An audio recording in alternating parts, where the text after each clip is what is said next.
Hello dear students, welcome to KBR learning platform. जैसा कि आप लोगों को पता है कि मैं देवेंद्र कुमार आपके लिए जो है ना, जनरल साइंस के टॉपिक्स को लेकर के आता हूं। जैसा कि आप लोगों को पता है कि अभी तक जो हमारा जनरल साइंस में जो था वो हम लोग अभी चल रहे थे किस चीज़ पे, अभी फिजिक्स पे बातें हो रही थी। कुछ लास्ट क्लास से मैंने, क्योंकि थोड़ी तबीयत ठीक नहीं लग रही है लगातार, वरना तबीयत थोड़ी काफ़ी ज़्यादा अभी ख़राब चल रहा है मेरा।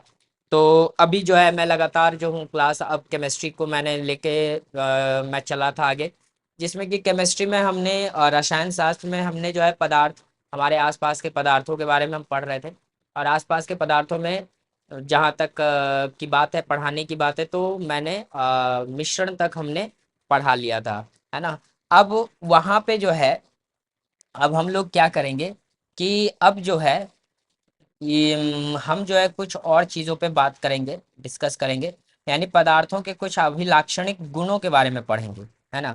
कुछ गुण भी होते हैं पदार्थों के, है ना, जो कि हमें दिखाई नहीं पड़ते हैं, लेकिन उसके गुण होते हैं। ठीक है। यानी पदार्थ के भी अपने अपने गुण हैं। हर एक प्रकार के जो पदार्थ होते हैं उनके अलग अलग गुण होते हैं। ठीक है। तो हम उस गुणों को भी हम लोग क्या करेंगे, अच्छे से पढ़ेंगे। तो आज हम लिखेंगे पदार्थ के कणों के अभिलाक्षणिक गुण, क्योंकि हम पढ़ चुके हैं कितनी भी चीज़ों को हमने पढ़ा है। जैसे मिश्रण तक को हमने पढ़ा है, ठीक है। मिश्रण तक को जब हमने पढ़ रखा है तो फिर आगे की और भी बातें होनी चाहिए हमारे पास, है ना। तो आज का जो टॉपिक हमारा होने वाला है, वो आज का टॉपिक हम लोग क्या करेंगे, तो आज का जो टॉपिक हम लोग करेंगे वो करेंगे पदार्थ के अभिलाक्षणिक गुण।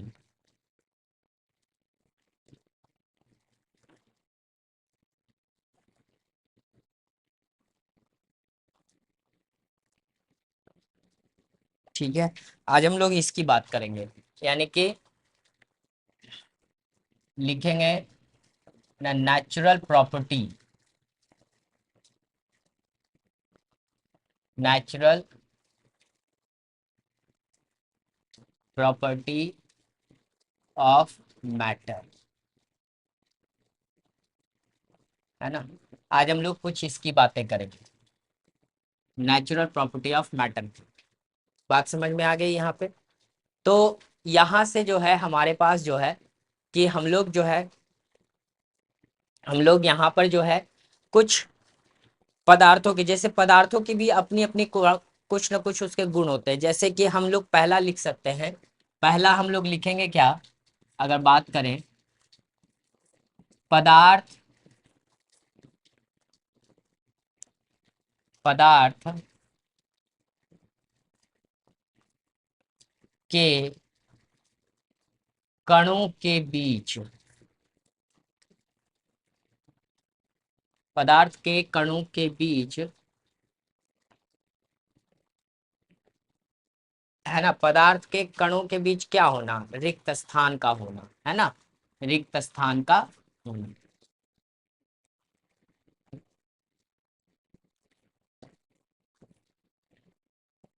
रिक्त स्थान का।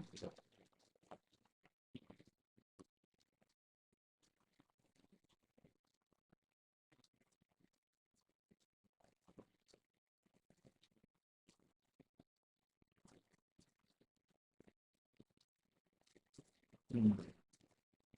अब हमारे पास क्या है कि जो पदार्थ होते हैं, ठीक है, उस पदार्थ में क्या होते हैं, हमें पता है कि पदार्थ जो होते हैं बहुत छोटे छोटे कणों से मिलकर के बने होते हैं। वो हमें दिखाई नहीं देते हैं। जब हम उसको माइक्रोस्कोप से जब देखते हैं उसको, तब हम लोगों को जो है उसके छोटे छोटे पोर्स जो होते हैं वो नजर आते हैं, है ना। तो क्या होता है यहाँ पर कि हम इस चीज को देखते हैं कि जो पदार्थ होते हैं वो बहुत छोटे छोटे कणों से मिलकर के बने होते हैं। और उन कणों के बीच जो है बहुत छोटे छोटे पोर्स, यानी बहुत छोटे छोटे रिक्त स्थान खाली होते हैं। ठीक है। जिसमें कि हम आगे चल करके और भी चीज़ों, जैसे बहुत सारी चीज़ें देखते हैं। जैसे मान लो कि कोई स्पंज है, स्पंज कहने का मतलब कोई फोम है, ठीक है। तो फोम के बीच में देखते होंगे बहुत छोटे छोटे छोटे छोटे क्या होते हैं उसमें, पोर्स होते हैं, है ना, छिद्र होते हैं, जिसमें कि हवाएं भरी रहती हैं। और हवाएं चूंकि भरी रहती हैं, इसीलिए जो स्पंज आपको लगता है वो फूला हुआ लगता है। जब आप उसको कंप्रेस कर दोगे तो आप देखोगे कि वो चिपक जाए, पिचक जाएगा, है ना। फिर जैसे ही छोड़ोगे वो फिर वापस से अपने वापस से फॉर्म में आ जाए, यानी वापस से अपने रूप में आ जाएगा।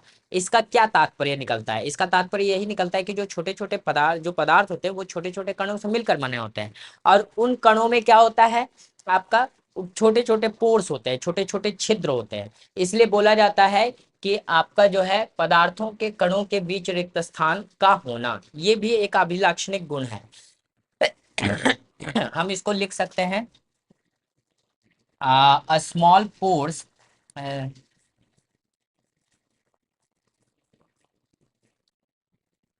small pores between the particles,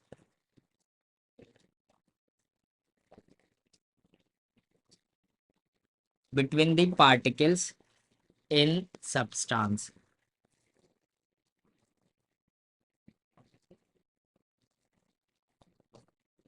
ठीक है, यानी कि पदार्थ में कणों के बीच क्या होता है, छोटे छोटे छिद्र होते हैं, है ना। ये सारी चीजें होती है यहाँ पर। अब अगर हम आगे की और बात करें, जैसे कि दूसरे प्रॉपर्टी की अगर हम बात करें, तो लिख सकते हैं पदार्थ के कण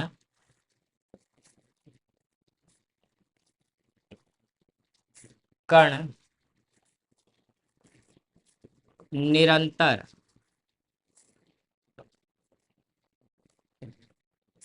गति करते रहते हैं।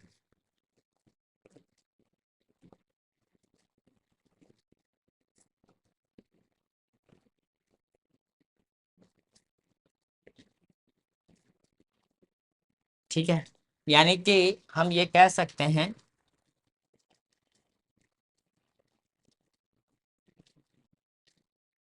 There is random motion,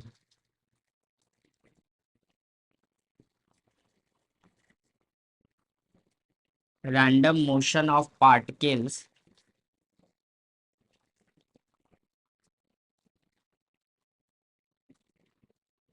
in substance.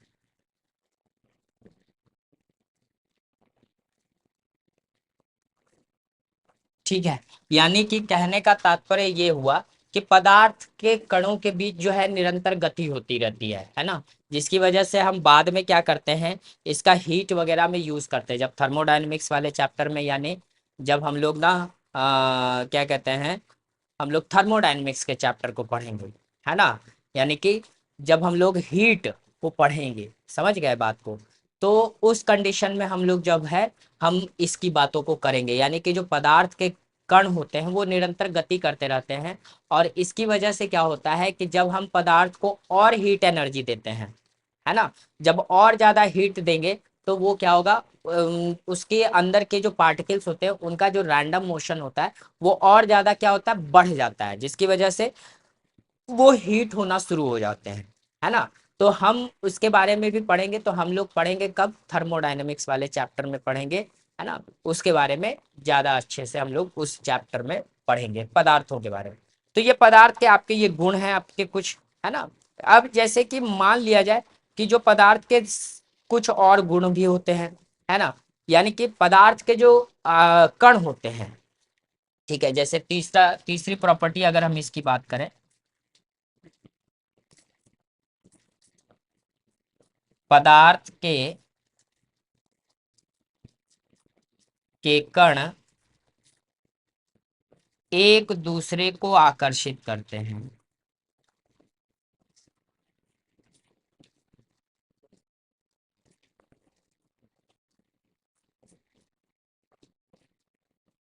एक दूसरे को आकर्षित करते हैं।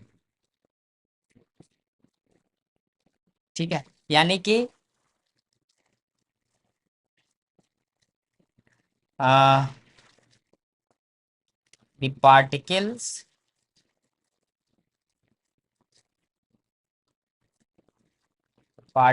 of substance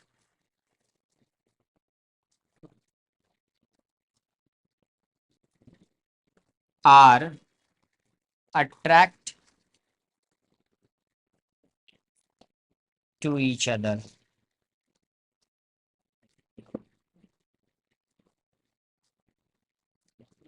ठीक है। यानी कि जो पदार्थ के जो कण होते हैं वो एक दूसरे को आकर्षित भी करते हैं। ये हमें दिखाई भले नहीं पड़ता है, लेकिन वो एक दूसरे को क्या करते हैं, आकर्षित करते हैं। जैसा कि अगर मान लो कि हम देखते हैं क्या है कि मान लो कि गोल्ड है, ठीक है, मान लो सोना या चांदी या कोई भी पदार्थ है, तो हम क्या करते हैं जब हम उसको तोड़ते हैं, अलग अलग करते हैं, तो उसके जो कण बिखरते हैं, कण इधर उधर होते हैं, ठीक है। तो वो कण जब होते हैं तो क्या होते हैं, एक दूसरे को आकर्षित करते हैं। यानी कि सोने के, अगर सोने का कोई वस्तु है तो उसमें सोने का ही कण जब लगाएंगे तो वो उसमें आकर के छिप जाएगा। लेकिन वही सोने की वस्तु में अगर हम चांदी का कण लगा देंगे तो वो क्या होगा, दिखाई पड़ेगा। यानी आकर्षण नहीं हुआ, है ना। यानी कि जो पदार्थ के जो कण होते हैं, अगर सेम ही पदार्थ के जो कण हैं, वो भी फिर भी वो एक दूसरे को आकर्षित करते हैं। लेकिन जो विपरीत पदार्थ होते हैं वो भी आकर्षित करते हैं एक दूसरे को, लेकिन अगर उनमें देखा जाए फिजिकली जो है अट्रैक्टिव दिखना, है ना, वो सही नहीं रहता है। इस वजह से हम लोग कह सकते हैं कि कोई भी पदार्थ जो होता है, ऐसे भी ग्रेविटेशन में हमने पढ़ाया था कि ब्रह्मांड का प्रत्येक कण एक दूसरे को क्या करता है, आकर्षित करता है। तो देखिए उसकी बात भी यहाँ पे आपके सामने आ गई कि पदार्थ के जो कण होते हैं, पदार्थ के कण एक दूसरे को आकर्षित करते हैं। The particles of substance are attract to each other. यानी कि ये 100% सत्य बात है कि ब्रह्मांड का प्रत्येक कण एक दूसरे को क्या करता है, आकर्षित करता है। तो ये चीज भी हमारे पदार्थ के गुणों में ही आ जाते हैं। बात समझ में आ गई यहाँ पे। अब इसके लिए हम लोग क्या करेंगे, अब ये तीन गुण होने के बाद की बात, अब आगे की बात जब हम करते हैं पदार्थों के बारे में, तो देखिए यहाँ पे अब हम पदार्थ के बारे में जान गए, पदार्थ किन किन चीजों से बना है वो हम जान गए, पदार्थ के क्या अभिलक्षणिक गुण होते हैं वो हम जान गए। अब हम पदार्थ की अवस्था को देखेंगे कि पदार्थ की अवस्था क्या क्या है। ठीक है, तो देखिए फिर आज जो है लिखेंगे पदार्थ की अवस्था,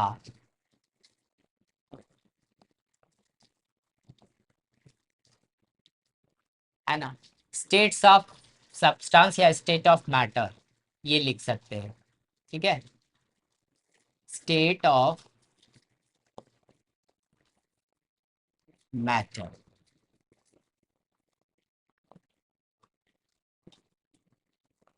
ठीक है, स्टेट ऑफ मैटर। अब हम लोग इस चीज को देखेंगे कि पदार्थ की क्या क्या अवस्था है। तो सबको पता है कि पदार्थ की क्या अवस्थाएं होती हैं, है ना।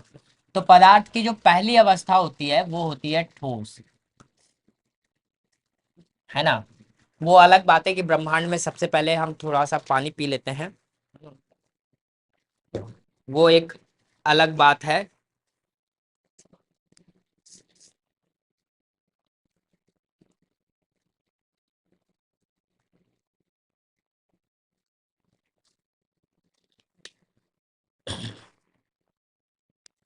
चलिए, तो हम लोग यहाँ पे देखते क्या है कि जो पदार्थ की अवस्थाएं हैं, वो पहली अवस्था हम लोग ठोस को देखते हैं। ठीक है, वो एक अलग बात है कि ब्रह्मांड में सबसे पहले पदार्थों की गैसीय अवस्था सामने आई, वो एक अलग बात है। वो तो फिर ब्रह्मांड के स्ट्रक्चर पे डिपेंड करेगा कि ब्रह्मांड का जो स्ट्रक्चर हुआ था, ब्रह्मांड किस तरीके से बनना शुरू हुआ था, वो एक अलग बात हो जाएगी फिर वहां पे, है ना।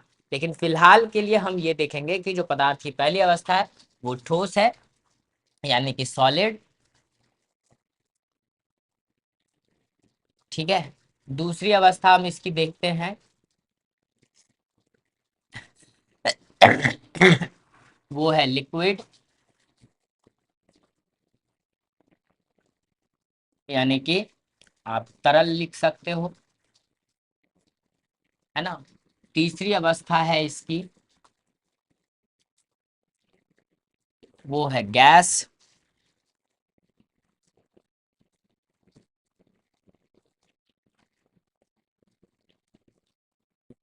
चौथी अवस्था है आपकी,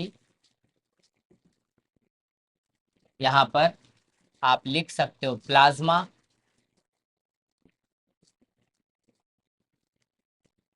है ना, प्लाज्मा।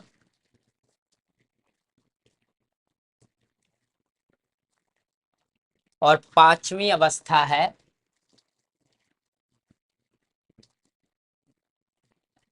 Bose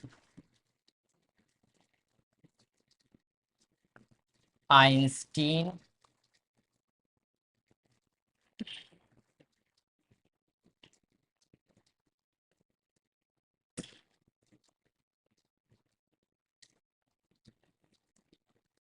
Bose-Einstein condensate.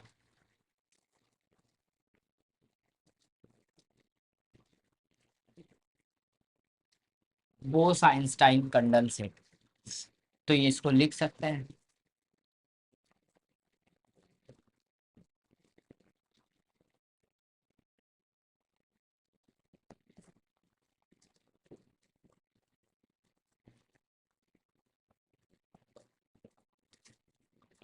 ये पांचवी अवस्था है।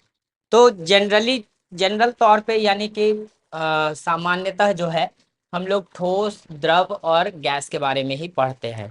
बात बाकी प्लाज्मा वगैरह और बोस आइंस्टाइन कंडेंसेट, ये पदार्थों की नई अवस्थाएं हैं, है ना, दो अवस्थाएं और जोड़ी गई, लेकिन वो सूर्य को देख के जोड़ी गई प्लाज्मा को, है ना। प्लाज्मा चूंकि वहीं बनता है, सन वगैरह या बड़े बड़े स्टार्स वगैरह में जो है प्लाज्मा का निर्माण होता है। तो उसके बारे में भी पदार्थों के बारे में पदार्थों में पढ़ने हैं, थोड़े से ज़्यादा डिटेल्स में तो नहीं, बस थोड़ा सा पढ़ लेना है।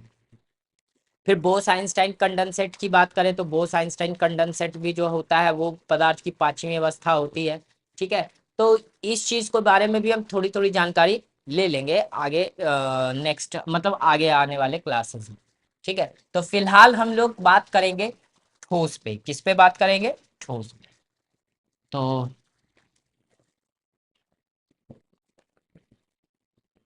फिलहाल हम ठोस पे बात करेंगे। ठोस यानी कि सॉलिड। सॉलिड पे बात करेंगे। तो हम ये लिखेंगे क्या, सॉलिड किसे कहते हैं, है ना। लिखेंगे क्या? ठोस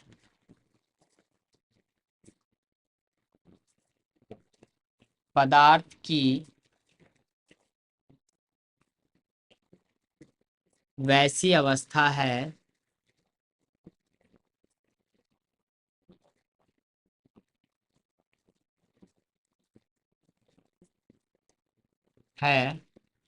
जिसमें पदार्थ के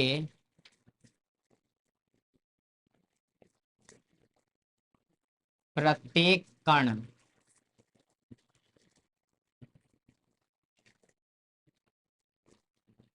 एक दूसरे से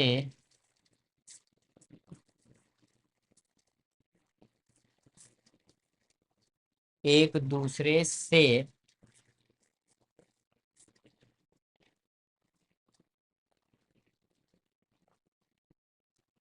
एक दूसरे से काफी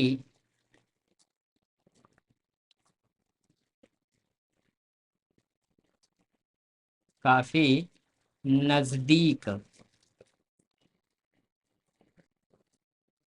है ना, नजदीक रहते हैं। अर्थात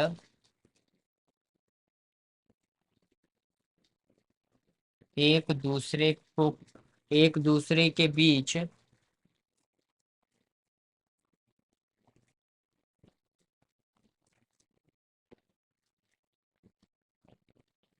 या इतना ही रहने दीजिए, इससे ज्यादा लिखने की कोई जरूरत नहीं है अर्थात की बात में। ठीक है, इतना ही रहने दीजिए, है ना। काफी नजदीक रहते हैं यानी काफी नजदीक कहने का मतलब है कि एक दूसरे से हाईली ज्यादा कंपैक्ट होते हैं, यानी एक दूसरे से काफी ज्यादा क्लोज होते हैं। तो उसको हम लोग सॉलिड कहते हैं। इंग्लिश भी लिख लें इसका। Solid is that states of matter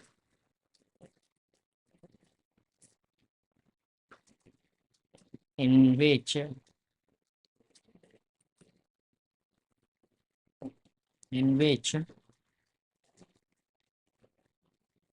particles of substance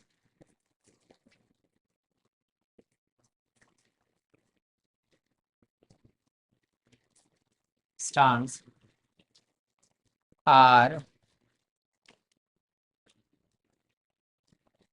very close to each other।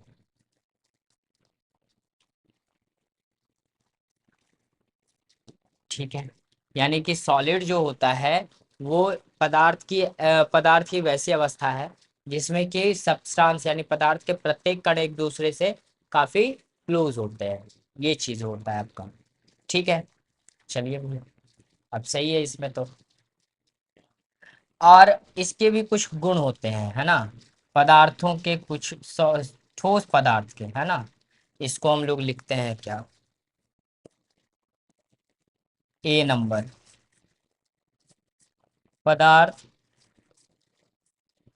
या ए लिखने की जरूरत नहीं क्योंकि बस यही एक गुण होता है, स्टार मार्क।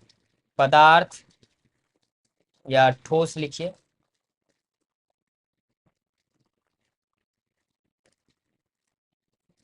ठोस अवस्था के कुछ गुण।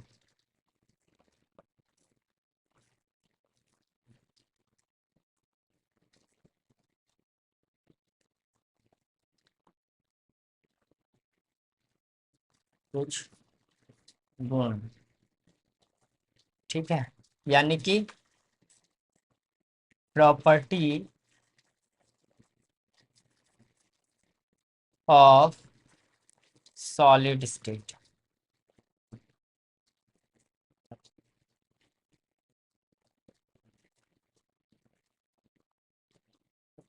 ठीक है। यानी कि ये गुण पढ़ रहे हैं। तो पहला गुण क्या है, तो पहला गुण इसका ये होता है कि जो ठोस पदार्थ होते हैं, ठीक है, उनकी एक अलग ही पहचान होती है ना। क्योंकि इसमें क्या होता है, ठोस पदार्थों की बात अगर करें, है ना, तो ठोस पदार्थों में क्या होता है, कुछ अभिलाक्षणिक गुण भी होते हैं, है ना। ये सारी चीजें, तो ठोस पदार्थ के जो गुण होते हैं उसमें ये लिखते हैं कि ठोस पदार्थ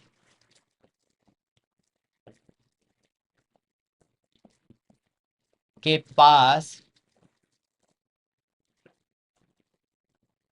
एक चमक होती है।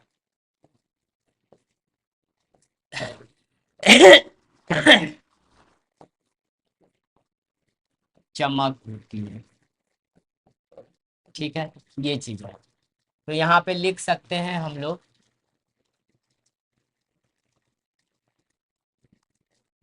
सॉलिड सब्सटेंस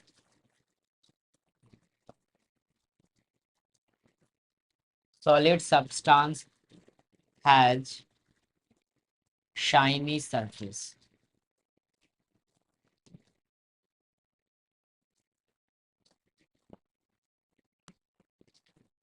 ठीक है। ठोस पदार्थ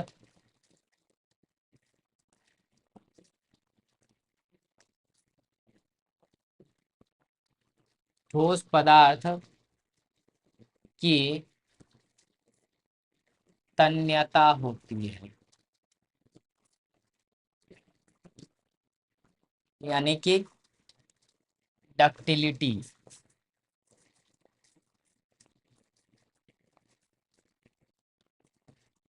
डक्टिलिटी ऑफ सॉलिड मैटर।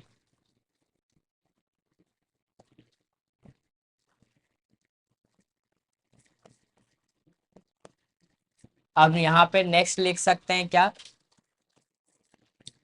ठोस पदार्थ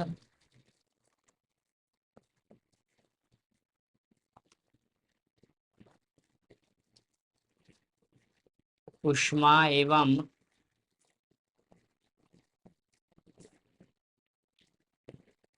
चालक पदार्थ ऊष्मा एवं चालक का बहुत बहुत अच्छा सुचालक होता है।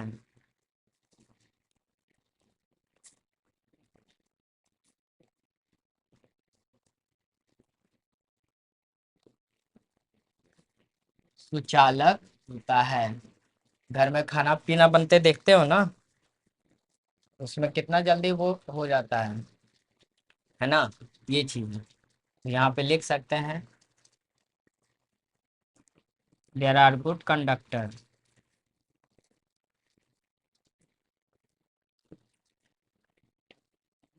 Good conductor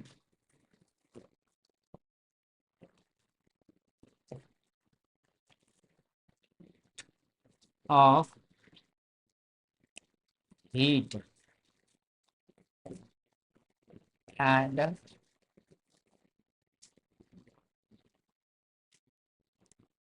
heat good conductor of heat and, हाँ, यहाँ पे ना आवेश लिख लीजिए, आवेश, है ना, हीट एंड चार्ज, ये जो है ठोस पदार्थ इस तरीके के होते हैं। ठीक है, चौथी क्या लिख सकते हैं आप, है ना, लिख सकते हैं ठोस पदार्थ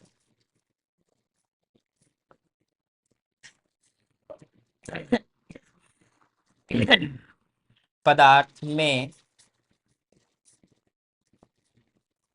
ध्वनि की गति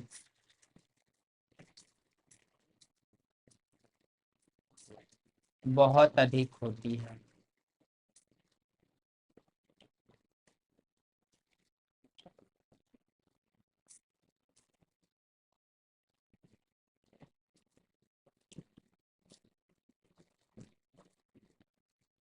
है ना, ये चीज हो गया, ध्वनि की गति बहुत अधिक होती है, ये चीज ठोस अवस्था में पाया जाता है।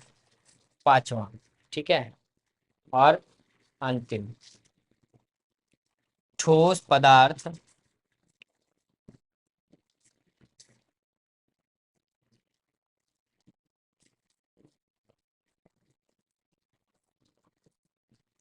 पदार्थ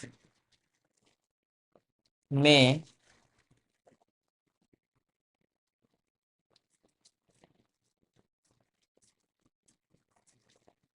बहुत अधिक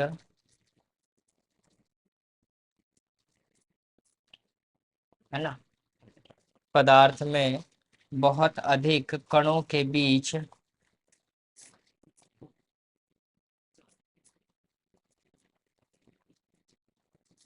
कणों के बीच बहुत ज्यादा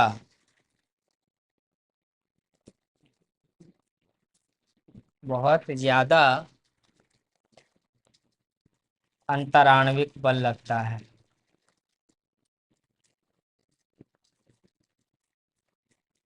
अंतर आणविक,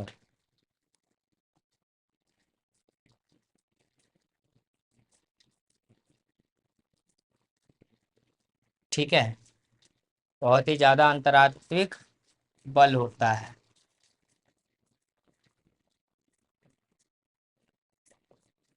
ठीक है, ये चीज, यानी कि इसको लिख सकते हैं intermolecular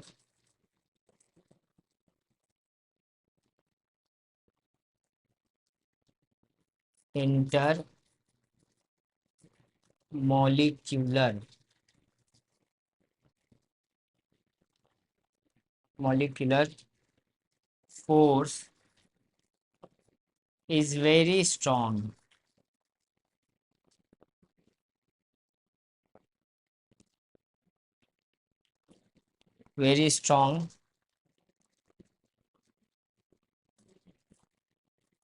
between two between two particles।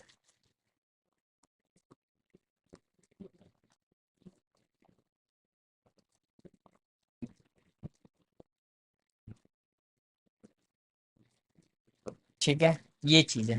तो intermolecular force is very strong between two particles, यानी कि सॉलिड में जो अंतराण्विक बल जो होते हैं वो काफी ज्यादा होते हैं। बात समझ में आ गई यहाँ पे, ये चीजें हैं। तो अब जो है हमारे पास क्या है कि मैं अभी लगातार बोल रहा हूँ, क्योंकि मैंने बोला भी था कि थोड़ी मेरी तबीयत ठीक नहीं है, है ना, थोड़ी खांसी ज़्यादा उठती है, थोड़ा सा तो अभी कुछ दिन के लिए आपको इसी तरीके से मैं आऊँगा, क्लास लूँगा, है ना। ज़्यादा देर तो नहीं ले पाऊँगा, लेकिन आऊँगा, क्लास लूँगा। एक आध दिन में आज रात तक मैं रिकवर हो जाता है तो कल से फिर हम आपकी क्लास को रेगुलर करेंगे। ठीक है, तब तक के लिए आप लोग निश्चिंत हो रहिए, पढ़िए मन लगा के और खाइए। ठीक है, टाटा, बाय बाय।